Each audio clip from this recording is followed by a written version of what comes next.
TCU just beat Bill Belichick so badly, Kirk Herbstreit's dog was on the broadcast. This is an emergency Locked On Big 12, and Gary Patterson joins the show.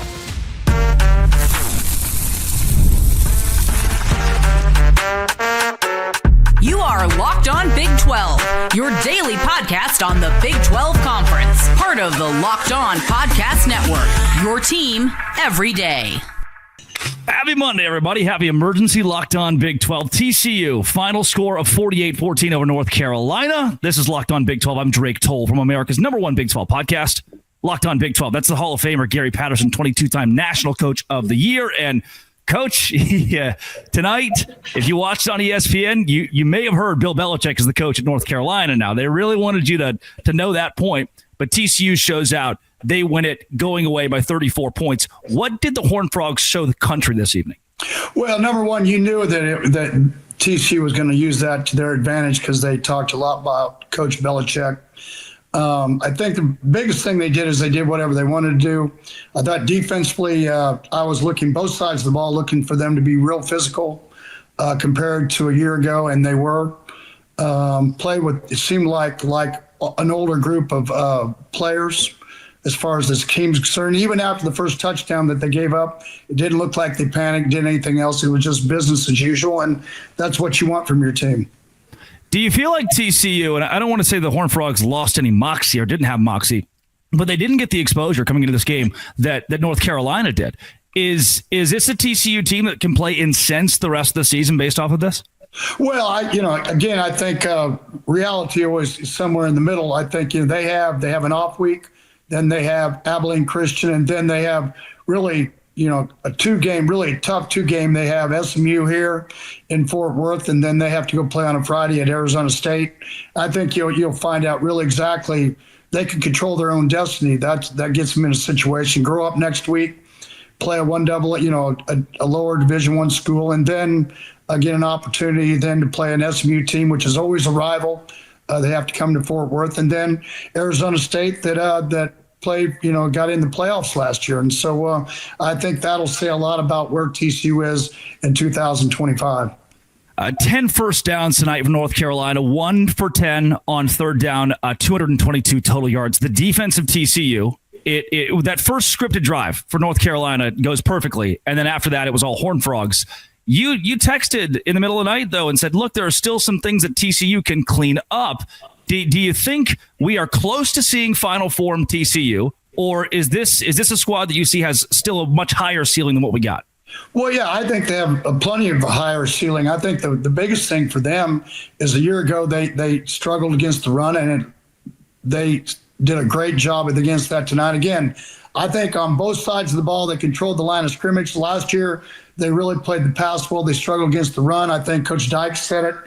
They had to play on early downs so that they could get into longer second and long, third and long situations. And so, they did what they said they needed to do. They came in, they had to wait longer to play on a Monday night. You had to listen about Coach Belichick.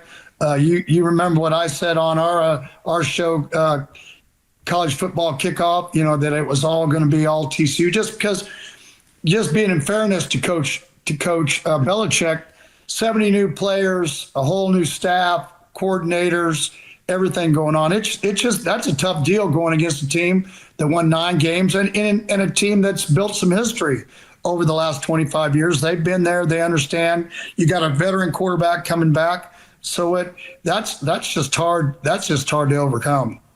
I do want to talk about Coach Belichick and his debut here in a second, but Josh Hoover, you just mentioned the veteran quarterback. He's still got eligibility. I mean, thoughts and prayers, hopeful that he just stays at TCU forever. The kid looked great last season, maybe the most underrated 4,000-yard passer in college football. No one was talking about Josh Hoover, who was an electricity factory for TCU. Tonight, he goes 27 for 36, 284, a couple of touchdowns, looked really good on the ground when he needed to.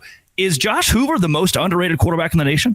Well, he's definitely the guy that's not been talked about much, but obviously, Tennessee tried to come in the portal and try to get him. So, I always base everything off what the coaches think. And so, that says a little bit about what Josh Hoover is. And the thing that people need to understand is, yeah, he's a really good football player. He's a really good quarterback. But the bottom line to it, he's just a great person.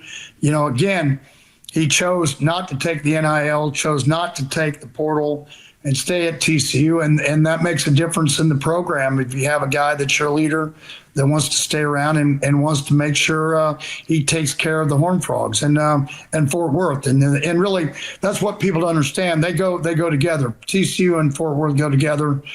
They've both grown together in my time there and now with Coach Dykes' time. And so, really, he's done a great job of really, I would say, speaking out about how much he cares about both. Coach, another banner night for TCU through the air, and it wasn't just Josh Hoover. It was the myriad of playmakers who were right beside him. Jordan Dwyer out of the receiving room. Look, you had a ton of All-American caliber wide receivers and built some of the best passing games in college football history during your time with the Horned Frogs. Is Jordan Dwyer another name that you put up on a candidate for that Mount Rushmore of TCU wide receivers? Could he be that level of guy? Well, the time will tell. Now he's a portal guy that came into TCU, so I think definitely what he does is he makes a difference in helping Lassiter, the guy from last season that was probably their number one wide receiver coming in. North Carolina's whole job was to take care of Lassiter and make sure he didn't have a big game.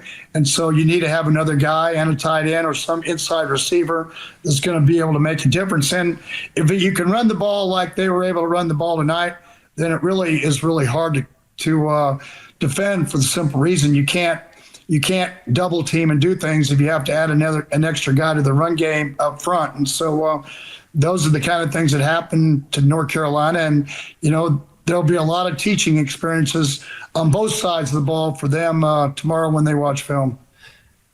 Bill Belichick, first game as a head coach. I mean, everybody has their first game as a college head coach that has done it at the Power 4 level, and a lot of times it goes something like this. You're building a team with 70 new players, and I don't want to take a guy who's got, 6 Super Bowl rings and say that he's overrated or has lost his touch. Is this just a product of being year one, day one, 70 new guys, or is the college game so different than the NFL that adjustment is harder than most think? Well, you found out they brought in Max Johnson, and he went 9 of 11, moved the ball a little bit better than what they had for the first 2.5, 3 quarters. I think you find out where you have to play, how you have to play coverage. Are you going to be able to be a man team? Are you going to be a zone team on defense? Do you have to add people to the box? What are your strengths and weaknesses? He lost some good players that went in the portal that left North Carolina. And so on both sides of the ball, I think they were playing with their backup center and the guy that if he got hurt was going to have never taken a snap before in college football. And so at the end of the day, I think and both teams are concerned, reality is somewhere in the middle. TCU is going to go back and say, well, we had a great outing. We're 1-0. That's what you want to be in your first ball game. But here's what we have to do, and here's how we need to improve for us when we get to the SMU and the Arizona State. When you really start the meat of your schedule, North Carolina also has a couple ball games to get better.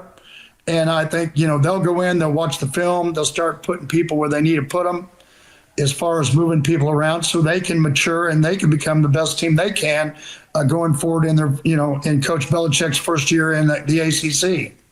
Yeah, I definitely don't believe that Bill Belichick has lost a touch or that he doesn't have it anymore as a head coach. And I think that North Carolina has plenty of time to put it back together with easier or what should be easier games on the schedule than what they got in TCU. Coach Gary Patterson, where can folks find more of you and follow you through all your new adventures?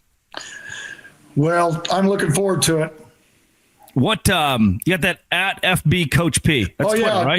Yeah. Football FB Coach P. That's how you get a hold of me on X, Instagram, all those kind of things. So just give me a holler. He's breaking down the game every day. This is the same guy. I'm going to bring it up. 70-35. Final score to Mike Leach. 70-35. A couple years later, plays him again 12-3. This guy knows ball. So if you got a big question, at FB Coach P, he'll be breaking things down all year long. The legend, Mike Leach, incredible story I got to hear from you this past week on one of the toughest in the sport to stop. That is Coach Gary Patterson, Drake Toll with you. This has been and always will be. Thanks for making it your first listen every single day. Locked on Dose Grande.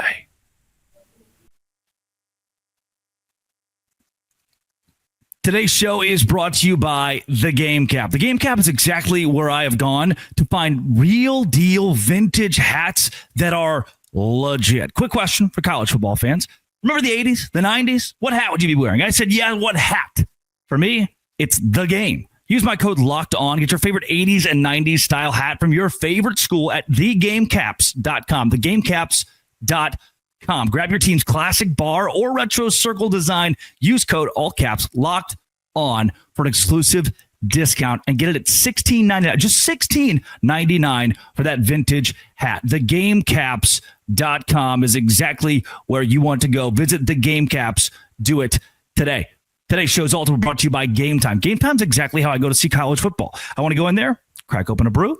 Well, it's exactly what I do, and for pretty cheap, by the way. Like $20, $25, some of these college football games. College football being back, couldn't be more excited to gear up with Game Time. Pulled up the Game Time app, couple of taps, see amazing deals. Talking about your favorite college football games, $20. I love zone deals. Pick the section. Game Time picks the seats. You save big. Honestly, it's faster, cheaper, less stressful than any other way I've bought tickets. So take the guesswork out of buying college football tickets with Game Time. Download the Game Time app, create an account, use code LOCKEDONCOLLEGE for $20 off your first purchase. Terms apply again. Promo code LOCKEDONCOLLEGE for $20 off. Swipe, tap, ticket, go. Download Game Time and do it today.